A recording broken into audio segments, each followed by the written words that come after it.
नमस्कार, बहुत स्वागत है आपका और मैं हूं आपके साथ माधुरी तिवारी। बिहार के मुख्यमंत्री नीतीश कुमार में आरक्षण को लेकर ढाई चाल चल दी है। बिहार की नीतीश सरकार ने गुरुवार को विधानसभा में आरक्षण का दायरा बढ़ाने का जो बिल है पेश किया, जिसे सदन ने सर्वसम्मति से पास कर दिया है। इस बिल में मुताबिक बिहार में अब पिछड़ा वर्ग, अत्यंत पिछड़ा वर्ग, अनुसूचित जाति, अनुसूचित जनजाति को 65% आरक्षण मिलने का प्रावधान है। अभी बिहार में इन वर्गों को 50% आरक्षण मिलता है। जातिगत जनगणना की रिपोर्ट पेश करने के बाद सीएम नीतीश कुमार ने राज्य में 65% आरक्षण करने का ऐलान किया था। बिहार में अभी आरक्षण की सीमा 50% है। ईडब्ल्यूएस को 10% आरक्षण इससे अलग मिलता था। इसे मिला दे तो अब बिहार में आरक्षण 75% हो गया है। नीतीश सरकार का बिल पास होने के बाद आरक्षण की 50% की सीमा टूट गई। अब तक पिछड़ा, अति पिछड़ा वर्ग को 30% आरक्षण मिल रहा था, लेकिन नई मंजूरी मिलने पर 43% आरक्षण का लाभ मिलेगा। इस तरह पहले अनुसूचित जाति वर्ग को 16% आरक्षण था, अब 20% मिलेगा। अनुसूचित जनजाति वर्ग को 1% आरक्षण था, अब 2% आरक्षण का लाभ मिलेगा। इसके अलावा केंद्र सरकार द्वारा दिया गया आर्थिक रूप से पिछड़े सामान्य गरीब वर्ग का 10% आरक्षण मिलाकर इसको 75% करने का प्रस्ताव है। 1992 में सुप्रीम कोर्ट में 9 जजों की संविधान पीठ ने इंदिरा साहनी बनाम भारत सरकार केस में ऐतिहासिक फैसला देकर 50% सीमा तय की थी। इसे लिमिट की वजह से महाराष्ट्र, आंध्र प्रदेश, छत्तीसगढ़, उड़ीसा और राजस्थान में मराठा, पटेल, जाट आरक्षण के फैसले पलट चुके हैं। ऐसे में क्या बिहार में 75% आरक्षण देने की कवायद टिक पाएगी? और इसी बीच वाम दलों ने सामान्य गरीब वर्ग के लिए 10% आरक्षण को खत्म करने की मांग की है, लेकिन इस मांग का कांग्रेस और बीजेपी ने विरोध किया। नीतीश की इस चाल ने कई दलों का सियासी समीकरण गड़बड़ा दिया है।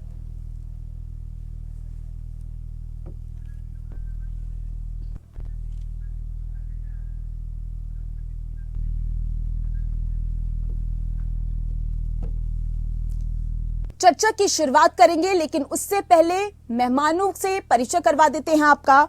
तो नेता बीजेपी मनोज पंडित जी हमारे साथ जुड़ चुके हैं, वहीं कांग्रेस के नेता प्रखर दीक्षित भी हमारे साथ जुड़ चुके हैं। प्रोफेसर के त्रिपाठी जो कि जेडीयू के प्रवक्ता हैं।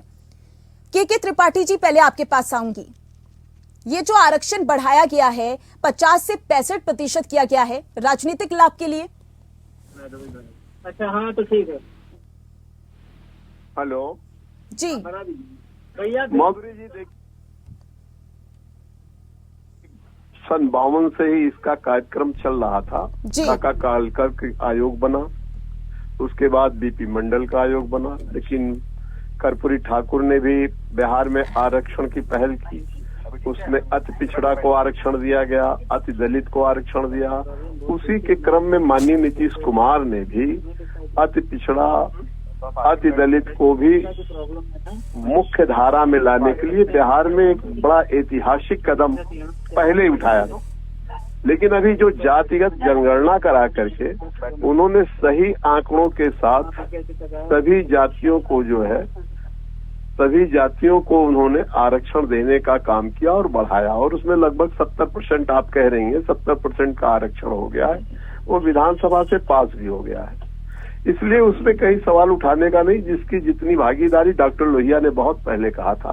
सर 65% सोशलिस्टों ने बांधी गांठ, 100 में पावे 60, और जितनी जिसकी आबादी उतना उसको मिलना चाहिए। तो उस हिसाब से माननीय नीतीश कुमार ने एक देश में पूरा एक बड़ा ही भारतीय राजनीति में एक कदम आगे बढ़ करके जिन्होंने जो काम किया है, प्राइम मिनिस्टर कोई भी बन जाए, लेकिन इस मुहिम को चलाने का श्रेय माननीय नीतीश कुमार को जो गया है, वो आगे के बड़ा ऐतिहासिक कदम माना जाएगा भारतीय राजनीति में। और मुझे तो लगता है डॉक्टर लोहिया, कर्पूरी ठाकुर और सबको छोड़ करके नीतीश कुमार आगे बढ़ गए हैं, क्योंकि जो अति पिछड़ा था, जो अति गरीब था, उसको मुख्य धारा में लाने के लिए जो उन्होंने आरक्षण की व्यवस्था की, वो ऐतिहासिक कदम है और जनता दल भी उसका स्वागत करती है। और इसके लिए बिहार विधानसभा को हम सब पार्टी की तरफ से विधानसभा का सलूट करते हैं कि ये कदम बढ़ाया, और उससे देश के दलितों को, महादलितों को और पिछड़ों को आरक्षण का लाभ मिलेगा। उसी में गरीब का तो गरीब पहले के जो गरीब तमाम समाज के उच्च वर्ग में है उनको भी लाभ मिलेगा। ये बड़ा ऐतिहासिक कदम है, इसके लिए जितनी प्रशंसा की जाए वो कम है। जी, प्रखर दीक्षित जी आपके पास आऊंगी, क्योंकि राहुल गांधी ताबड़तोड़ रैलियां कर रहे हैं। 5 राज्यों में विधानसभा चुनाव है, आरक्षण की बात भी कह रहे हैं। ये माना जाए कि अगर उनकी सरकार बनती है तो वहां भी आरक्षण बढ़ाया जाएगा? देखिए, जैसा कि त्रिपाठी जी ने कहा लोहिया जी के नारे के साथ, जी, जितनी आबादी उसकी उतनी भागीदारी, ये तो हमारे नेता लगभग सारी जगह जितनी जगह जा रहे हैं सब जगह कह रहे हैं, चाहे वो राजस्थान हो चाहे कर्नाटक हो, कि जातिगत जनगणना करानी चाहिए और उसके हिसाब से आरक्षण जो प्रदेश हो वो अपना दे। सवाल इस बात का है कि इसमें केंद्र का क्या पक्ष होगा, क्योंकि लगभग सभी विपक्षी दल इसमें एक भाषा में बोल रहे हैं, तो केंद्र का जो इसमें रुख होगा इससे पता लगेगा। रही बात इंदिरा साहनी की, तो वो एक बात का मुद्दा है। सरकार जो बदलाव लाती है उस पे कोर्ट या न्यायपालिका क्या कहती है, ये एक बात का विषय है। ये इससे पहले तक हमारा जातिगत जनगणना थी ही नहीं और उसके बेसिस पे आरक्षण दिया जा रहा था। अब समीकरण थोड़े डिफरेंट है, तो उस पे कोर्ट क्या कहेगा ये तो एक बात का विषय है। जी, ठीक है। वही मनोज पंडित जी भी जुड़े हुए हमारे बीजेपी के नेता हैं। मनोज जी आपके पास आऊंगी, आप इस आरक्षण को किस तरीके से देख रहे हैं? माधुरी जी, ये सिर्फ आप ये समझिए कि ये इनका चुनावी है जी। इनकी कोई ऐसी मंशा नहीं है कि ये जनता को लाभ पहुंचाएं। इनकी सिर्फ मंशा ये है कि हम सत्ता में वापसी कैसे करें या हमें पार्लियामेंट में ज्यादा से ज्यादा सीटें कैसे मिलें। अभी 2 दिन पहले की घटना है, जिस हिसाब से प्रदेश के मुख्यमंत्री ने विधानसभा के अंदर बैठ के एक सेक्स शिक्षा दी, ये पूरा देश जानता है, उस पे सारे लोग उस पर थू कर रहे हैं इनके ऊपर, और मुख्यमंत्री ने माफी मांगी, चीजें की। तो मेरा मानना यह है कि कहीं ना कहीं मुख्यमंत्री जी की जो है उम्र हो चुकी है। अब वो ये समझ नहीं पाते कि कहाँ क्या मुझे वक्तव्य देना चाहिए और क्या करना चाहिए, और उसके बावजूद वो मनोज जी बस मेरा ये सवाल है, क्या आप इस आरक्षण का समर्थन करते हैं या नहीं? इसका जवाब दे दीजिए। नहीं, आप माधुरी जी आप देखिए कि ये आरक्षण किस नियत से दिया गया, आप उसको तो देखिए, इसके पीछे इनकी नियत क्या है आप उसको देखिए। इनकी नियत कभी नहीं है। आप 75% आरक्षण आपने दे दिया, जो 25% लोग हैं उनकी क्या स्थिति रहेगी? तो ये आरक्षण तो संवैधानिक तौर पे एडजस्ट नहीं करता। कोई फिर कल को कोई सुप्रीम कोर्ट जाएगा, सुप्रीम कोर्ट फिर रोक ले अपना लोग अपना जनता जो उसमें खुल के रह जाएगी। उसके बाद ये फिर एक नई चीज लाएंगे, हमने तो दे दिया, हम क्या करें? इस पे कोई अगर मान लो स्टे आ गया है, कुछ चीजें आ गई, तो वो सुप्रीम कोर्ट जाना है या केंद्र सरकार जाने। तो ये एक इनका चुनावी जुमला है, इस चुनावी जुमले पे ये तो काम कर रहे हैं, इनकी कोई अच्छी मंशा नहीं। ठीक है, चुनावी जुमला है, संवैधानिक तौर पर एग्जिस्ट नहीं करता है, उसके बावजूद भी बिहार विधानसभा में बीजेपी ने इसका समर्थन किया है। नहीं, समर्थन तो चूंकि भाई ठीक है, हम क्यों रोके? हम तो नहीं रोकना चाहते, आप कर रहे करिए भाई। अगर आप कोई काम करना चाहते क्योंकि अगर हम कहीं रोकेंगे तो उसका ठीकरा हमारे सिर्फ। लेकिन फिर तो ये दोहरी बात हो गई ना सर। नहीं माधुरी जी आप देखिए, इससे क्या साबित होता है? जब चुनाव सिर पर है तब ये सारी चीजें लेके आ रहे हैं आप। अगर आपकी मंशा इतनी अच्छी थी, आपकी नीयत इतनी अच्छी थी, तो आप पहले से क्यों नहीं तैयारी की? आपने पहले से क्यों नहीं लाया आप इसको? अब बिल्कुल चुनाव मुहाले पे खड़े हैं आप, तो आपको सारी चीजें नजर आ रही हैं, आपको ये भी दिख रहा है, वो भी दिख रहा है, आप ऐसे वक्तव्य दे रहे हैं, आप ऐसी चीजें कर रहे हैं। तो ये जल्दबाजी में, बौखलाहट में ये सब कदम उठाए जा रहे हैं, और हमें कोई आपत्ति नहीं है। हम तो हमने अगर समर्थन किया है तो कुछ सोच समझ के समर्थन किया है, क्योंकि रीजन क्या, हम भी चाहते हैं कि प्रदेश की जनता का भला होना चाहिए। जी ठीक है, के त्रिपाठी जी आपने सुना मनोज जी ने क्या कुछ कहा है इस पर, लेकिन एक बात बताइए, जब ये संवैधानिक तौर पर एग्जिस्ट ही नहीं करता है, क्या ये चुनावी जुमला है? क्योंकि देखिए, अगर सुप्रीम कोर्ट में ये केस जाता है, मामला जाता है, ये तो जाहिर सी बात है अटकेगा। इसको कैसे पास कराएंगे वहां पर? माधुरी जी, विधानसभा से करा दिया गया है, और इतना प्रेशर है देश की राजनीति में कि भविष्य में भारतीय राजनीति के जो भारतीय जनता पार्टी है जी, उसको भी इसके प्रेशर से उसको भी जातिगत जनगणना पूरे देश में कराना होगा, और जो जिसका हक है उसको देना पड़ेगा। बहुत पहले जो सपना जो देखा था काका काल कर आयोग ने बैठा था, तब भी यही लोग कहते थे। उसके बाद जब आपका आया जो आरक्षण का दूसरा जब लगाया बीपी सिंह ने, तब भी वो कहते थे खारिज हो जाएगा सुप्रीम कोर्ट से। तो ये तो सब लोग अपनी अपनी राजनीति करने के लिए दिवा स्वप्न देखते हैं। जो बन गया है वो आगे चल करके देश का मील का पत्थर साबित होगा, मेरा कहना है। जी, लेकिन सर मेरा सवाल बस इतना है कि आप इसे सुप्रीम कोर्ट में कैसे पास कराएंगे? क्योंकि अगर देखिए, हम सुप्रीम कोर्ट को देखिए, हमारा काम तो जनता के हित में कानून बनाना। लेकिन फिर तो ये हो गया ना राजनीतिक लाभ के लिए सर। अरे भाई आप सुनिए तो। जी बोलिए। अभी जब भारतीय जनता पार्टी ने 10% जो है गरीब सवर्णों को आरक्षण दिया, तो कहाँ दिक्कत आई? सुप्रीम कोर्ट ने कर नहीं दिया। तो अभी से कैसे इस पे लगा दिया जाए कि इस तरीके का हो जाएगा भाई? और इस तरीके की बात का जो भ्रम फैला रहे हैं वो कहीं कहीं भारतीय राजनीति किधर की तरफ जा रही है वो सोचने में नाकाम है जी। उनकी सोच अच्छी नहीं है जी। जो पिछड़े लोग हैं, जो अति दलित लोग हैं, उनको भी डॉक्टर लोहिया ने कहा भाई कि उनको विशेष अवसर दे के बराबरी का दर्जा होना चाहिए। अभी तो देश में बड़ी गरीबी है, अभी तो देख रहे हैं हालत क्या है। तो ऐसे लोगों को कहीं न कहीं हमको मजबूत करना पड़ेगा। और जब इस तरीके की बात हो जाएगी, जब हैव और हैव नॉट्स पे बहुत ज्यादा गैप हो जाएगा, तो एक समाज के लिए दिक्कत उत्पन्न होगा। ये तो फिर जनता को लॉलीपॉप जैसे पकड़ाने जैसा हो गया सर। पहल की है वो ऐतिहासिक पहल है। अब उस पे किसको क्या भ्रम है उसके लिए हम लोग क्या करेंगे? हमारा नहीं सर, लेकिन देखिए जब आप डिसाइड करते हैं सर, एक सेकंड मेरी सुन लीजिए आप। उसके साथ आर्थिक सर्वेक्षण भी कराया जी। उसके बाद हमने पता लागू किया है। अब इसको अगर कहीं सुप्रीम कोर्ट टर्न डाउन करता है तो हम भारतीय संसद में इसका सवाल उठाएंगे। संसद से सब पास होगा ये आरक्षण। जी ठीक है प्रखर जी आपके पास भी आऊंगी, मनोज जी आपके पास भी आऊंगी। लेकिन जिस तरीके से तो देखिए बिहार के मुख्यमंत्री नीतीश कुमार ने आरक्षण को लेकर 2.5 चाल तो चल दी है। बिहार की नीतीश सरकार ने गुरुवार को विधानसभा में आरक्षण का दायरा बढ़ाने का बिल पेश कर दिया है, जिसे सदन ने सर्वसम्मति से पास कर दिया है। और इसी पर चर्चा के लिए हमारे साथ तीनों मेहमान जुड़े हुए हैं। बता दें आपको, बीजेपी नेता मनोज पंडित जी भी हमारे साथ लगातार बने हुए हैं, प्रखर दीक्षित जो कि कांग्रेस के नेता हैं, वहीं के त्रिपाठी जी भी हमारे साथ जुड़े हुए हैं जो कि जेडीयू के प्रवक्ता हैं। प्रखर जी आपके पास आऊंगी, आप इस पर क्या सोचते हैं? क्योंकि संवैधानिक तौर पर एक लिमिट तय है, उस लिमिट से आगे बढ़कर 65% किया गया है बिहार में आरक्षण। क्या है आपकी इस पर प्रतिक्रिया?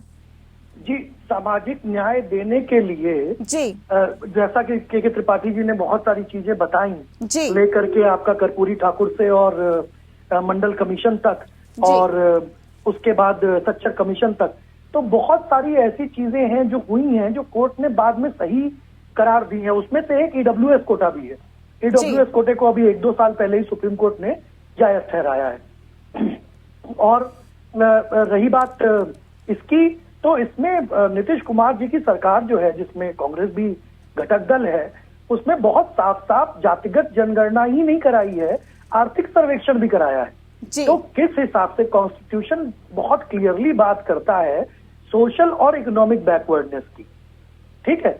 जब आप इसकी बात करते हैं, इसीलिए मजबूरी है। पंडित जी गलत कह रहे हैं मेरी समझ में, मनोज पंडित जी गलत कह रहे हैं कि ये इनकी मजबूरी राजनीतिक नहीं है केवल, ये इनकी मजबूरी इसलिए है कि ये इनके गले की फांस लोकसभा और राज्यसभा में बनने वाला है। इनको समझ में आ रही है 24 में, ठीक है। और इसीलिए ये केवल वैसा जुमला नहीं है जैसा इनकी सरकार ने केंद्र में दिया है महिला आरक्षण का, कि हम 5 साल बाद उसको लागू करेंगे, 10 साल बाद उसको लागू करेंगे। उसका क्या अस्तित्व? उसका कोई अस्तित्व नहीं। लागू करना था तो आपको इलेक्शन में 24 से लागू कर देना चाहिए था, या 4 प्रदेश में इलेक्शन आने वाले थे, आपको उससे लागू कर देना चाहिए था। तो मतलब ये समझिए कि जिस आरक्षण की बात नीतीश जी कर रहे हैं उसको तो उन्होंने तुरंत ही लागू करने की बात कर दी है किसी भी तरीके से, और उसमें सबका पक्ष विपक्ष, सबका बीजेपी विपक्ष में बीजेपी ने भी समर्थन किया है, तो उसका विरोध कर रहा है। उसका विरोध कोई इंडिविजुअल करेगा तो कोर्ट जाएगा। तो यहाँ पे हमारी डिबेट तो उसके समर्थन में ही हो सकती है मेरी समझ में, उसके विरोध में हो ही नहीं सकती। जी तो मनोज जी आपने सुना प्रखर जी ने क्या कहा? माधुरी जी कि महिला आरक्षण की बात तो आप कर रहे हैं लेकिन 5 साल बाद लागू होगी। आप ये देखिए कि महिला आरक्षण की जो बात थी, कानून तो बनाया, हम लोगों ने कानून बनाया ना, कि ये तो जुमला ही देते रहे, 37 साल तक कानून ही नहीं बना पाए, रख ही नहीं पाए, एक सदन में रखने के बाद दूसरे सदन में लेके नहीं आ पाए इसको। इन्हीं के सहयोगी दलों ने कानून की प्रतिलिपि फाड़ फाड़ के फेंक दी थी। तो माधुरी जी, इनको तो खुश होना चाहिए कि जो काम ये कर ही नहीं पाए थे, वो काम भारतीय जनता पार्टी ने किया, और उस भारतीय जनता पार्टी ने आधी आबादी को सम्मान देने का काम किया। और रही बात लागू होने की, 2029 में लागू होने का पूरा लागू तो पहले ही हम लोग चीज करेंगे, पर चूंकि नए परिसीमन पे नई चीजों को लाने के बाद वो लागू कर दिया जाएगा जी। और आप ये देखिए, महाराष्ट्र में भी आरक्षण की जो अभी आप वहां पर भी धरना प्रदर्शन सारी चीज चल रही है, वहां की सरकार ने भी आरक्षण 65% से बढ़ा दिया था, तो वहां भी लोग सुप्रीम कोर्ट चले गए, और सुप्रीम कोर्ट में सालों वो प्रक्रिया लटकी रही है, और उसके बाद फिर वहीं पे आ रही है। आज पोजीशन 10 की 10 बनी हुई है, आज लोग फिर धरने पे बैठे हैं, फिर प्रदर्शन कर रहे हैं, चीजें कर रहे हैं। तो मेरा मानना ये है कि अगर आपको कुछ देना है तो आप साफ सुथरी नीयत से बना के दीजिए ना उसको।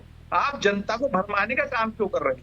आप जनता को भरमाएंगे तो चीजें खराब होंगी।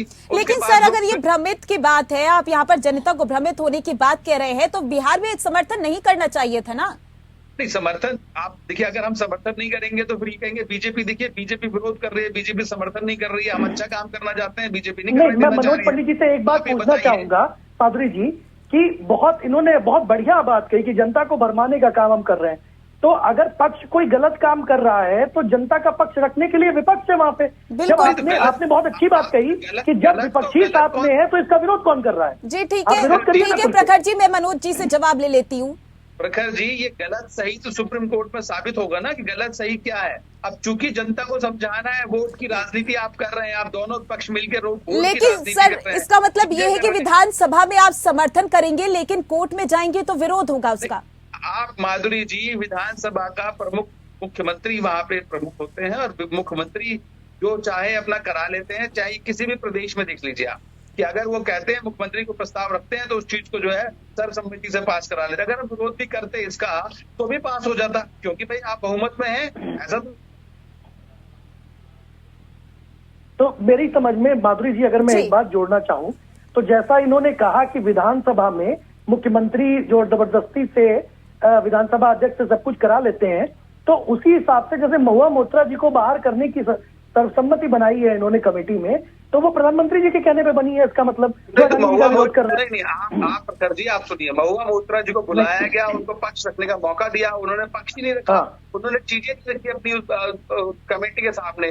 और अभी आप ये देखिए कि कमेटी ने सिफारिश की है, कमेटी से उसके बाद उनके पास विकल्प खुले, कहीं भी जाए। नहीं, मतलब ये माना जाए ना कि महुआ मोइत्रा जी के ऊपर जो भी कुछ एक्शन लिया जा रहा है वो प्रधानमंत्री जी के सीधे कहने पे लिया जा रहा है, ये तो मान लिया जाए ना। आप प्रखर जी, आप ये देखिए कि अगर देश की, मनोज जी, मैं तो आप ही की बात से बात निकाल रहा हूँ। वही बताना चाह रहा हूँ कि देश की सुरक्षा के साथ कोई खिलवाड़ करेगा, चाहे वो कोई भी हो, चाहे किसी भी दल का व्यक्ति हो, इसको सरकार बर्दाश्त नहीं करेगी, चाहे आप हो चाहे कोई भी हो। क्या आप ये देखिए राहुल गांधी जी के साथ क्या हो, राहुल गांधी जी सदस्यता मान लो हज कोर्ट ने खत्म कर दी, सुप्रीम कोर्ट ने बहाल कर दी, तो सरकार ने क्या कुछ किया? सरकार ने भाई ठीक है, सरकार जो चीजें हुई तुरंत सरकार ने उसको लागू कर दिया।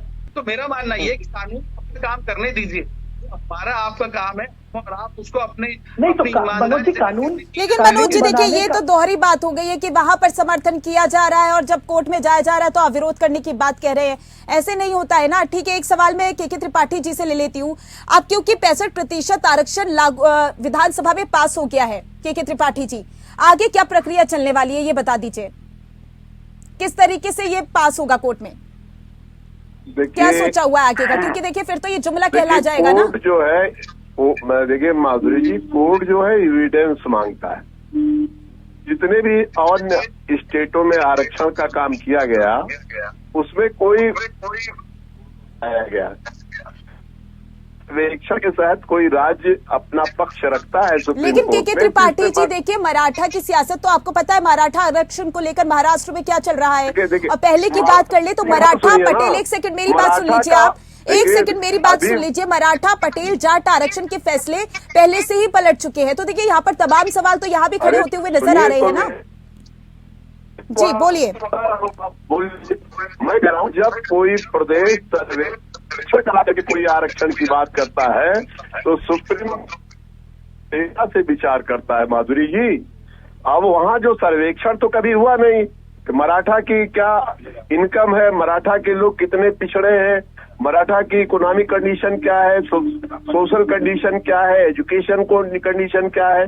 तो जब इन सारे मुद्दों पे चर्चा होके जब फ्रेमवर्क बन के जाएगा तो उसको सुप्रीम कोर्ट को उसको अमली जामा पहनाना पड़ेगा। जी। और जब बिना सर्वेक्षण के आप चले जाएंगे, बिना होमवर्क करके चले जाएंगे तो आप फेल हो जाएंगे। जी। और जिन राज्यों में ये सब हुआ है वो उन्होंने होमवर्क करके जी। नहीं दिया था, जी इसलिए फेल हो गए। हमारा जी, ठीक है, सर्वेक्षण ठीक है। मनोज जी से मेरा उसको- आखिरी सवाल है। उसके मनोज जी, evidence- 2024 और में भारतीय लोकसभा जनता चुनाव पार्टी तो है।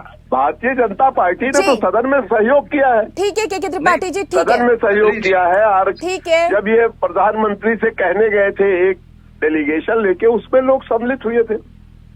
नहीं माधुरी तो जी, इस पे कहीं आप ये देखिए, सवाल मनोज जी, उठाना मेरा भारतीय आपसे जनता एक सेकंड पार्टी के ने त्रिपाठी जी तो रुक जाइए, समय की कमी है। मैं आखिरी सवाल मनोज जी से लेना चाहती हूँ। मनोज जी, 2024 ठीक, में ओके, लोकसभा थैंक यू। चुनाव है, क्योंकि देखिए विपक्ष एक साथ हो गया है और यहाँ पर आरक्षण की बात भी की जा रही है। किस तरीके से इन चुनौतियों से पार पा पाएंगे? क्योंकि देखिए 2014 की बात अलग थी, 2019 की बात अलग थी, अब 2024 में लोकसभा चुनाव है। क्या रणनीति है बीजेपी की? आप ये देखिए, भारत सरकार ने, मोदी गवर्नमेंट ने, हमने इतना काम किया पूरे देश में, जिसके लिए जनता वोट करेगी, जनता आगे दोबारा सरकार को लाने का काम करेगी। और हमें पूर्ण विश्वास है, चाहे विपक्ष कितना भी जुमला और सारी लेकिन चीजें देखिए कर ले। विपक्ष तो यहाँ पर बीजेपी पर आरोप लगाता है ना कि हिंदुत्व की राजनीति करती है बीजेपी। यहाँ तो काट निकाल लिया गया है विपक्ष के द्वारा। जी, विपक्ष का काम आरोप लगाना है और ये अपना काम बखूबी निभा रहे हैं। आरोप लगाएंगे, क्या दिक्कत है? आरोप लगाने दीजिए।